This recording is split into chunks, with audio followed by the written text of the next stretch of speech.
যখন COVID-19 corona আসলো, মসজিদে জায়গা দেওয়া যায় না, ঠিক না?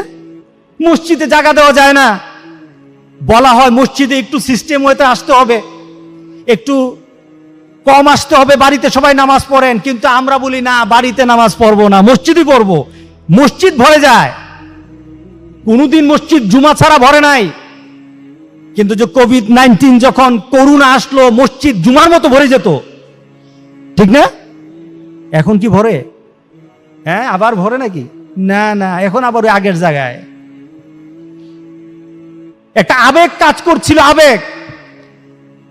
রবের ভয় আসে নাই, রবের ভয়ের চিন্তা করে নাই, রবের সাথে সম্পর্কের চিন্তা নাই।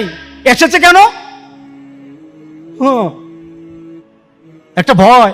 কিসের ভয়? তুমি তোমার রবের সাথে সম্পর্ক করো, তোমার রবের সাথে সম্পর্ক করো। তুমি মসজিদে রবের সাথে সম্পর্ক করো, তুমি ঘরে, প্রত্যেকটি স্থানে যখন রবের সাথে তোমার সম্পর্ক হয়ে যাবে, আল্লাহ সুবহানাহু ওয়া তাআলা বলেন, বান্দা চাইতে দেরি হবে, আমি দিতে তোরে দেরি করব না। বান্দা, আমি দিতে দেরি করব না। হযরত আবু হুরায়রা থেকে বর্ণিত, দেখুন আল্লাহ কিভাবে আমাদেরকে পরিশুদ্ধ করেন, পরিশুদ্ধ করেন। আল্লাহ কিভাবে ডেকে ডেকে আমাদেরকে বলেন, তোদেরকে কিভাবে আমি পরিশুদ্ধ করতে চাই, মাফ করে দিতে চাই, মর্যাদা বাড়াতে চাই। দেখ, হযরত আবু হুরায়রা থেকে বর্ণিত, রাসূল সাল্লাল্লাহু আলাইহি সাল্লাম এক লোকের কথা শুনছেন। এক লোক কথা বলতেছে, রাসূল সাল্লাল্লাহু আলাইহি সাল্লাম এক লোকের সাথে কথা বলছে।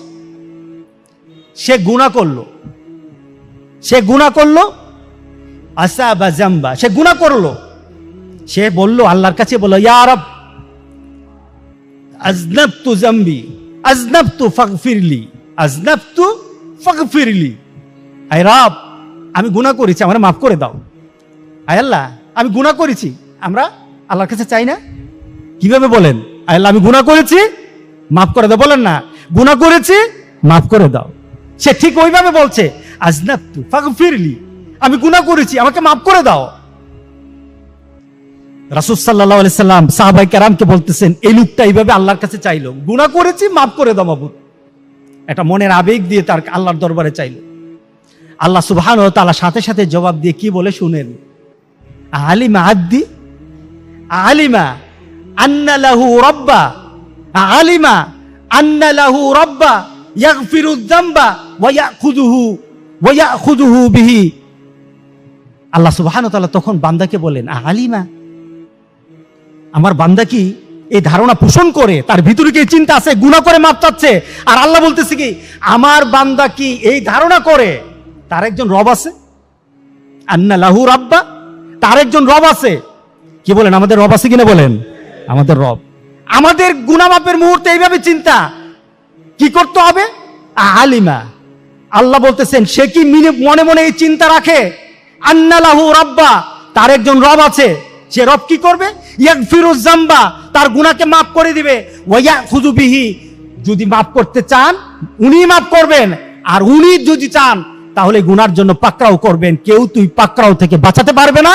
আর যদি মাফ করতে চান, এই মাফ থেকে কেউ কি করতে পারবে না, ফিরাতে পারবে না। সুবহানাল্লাহ বললেন না? উনি কে? রব্বুল আলামিন, আল্লাহ সুবহানাহু ওয়া তাআলা।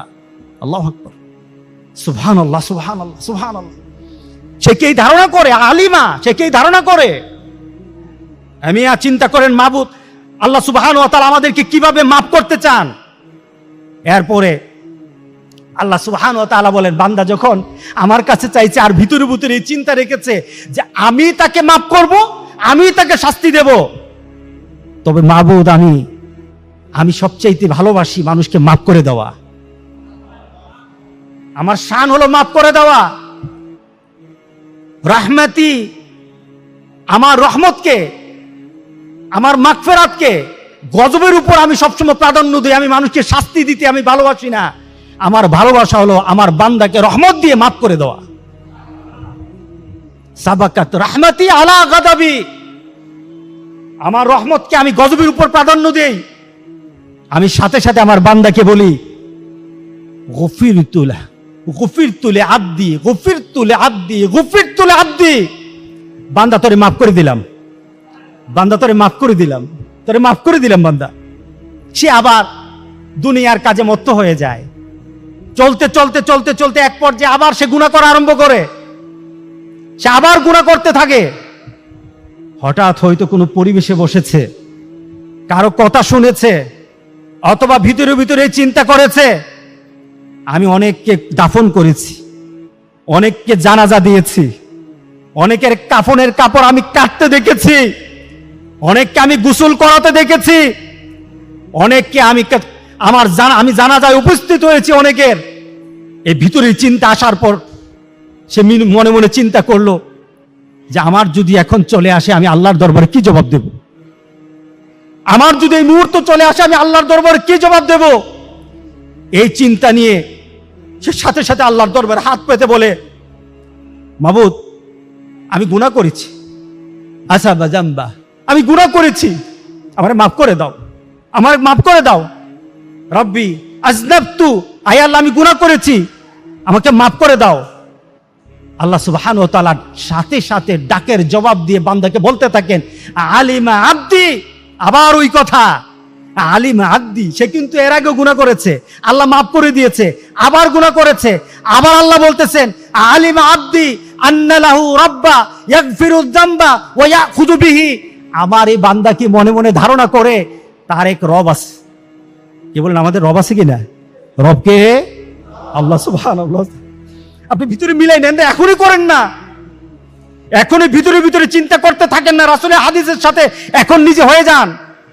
নিজের গুনাহ কথা স্মরণ করে এখনই বলতে থাকেন, আমি আমার ভিতরে চিন্তা নিয়ে আসলাম, আমার একজন রব আছে, আমার গুনাহ মাফ করবেন, আমাকে শাস্তি থেকে বাঁচাবেন, উনি আমার আল্লাহ। উনি কে? আমার আল্লাহ। আপনি বাড়িতে যাওয়া দরকার, এখনই মাফ চান আল্লাহর দরবারে, এখনই চান। আল্লাহ সুবহানাহু ওয়া তাআলা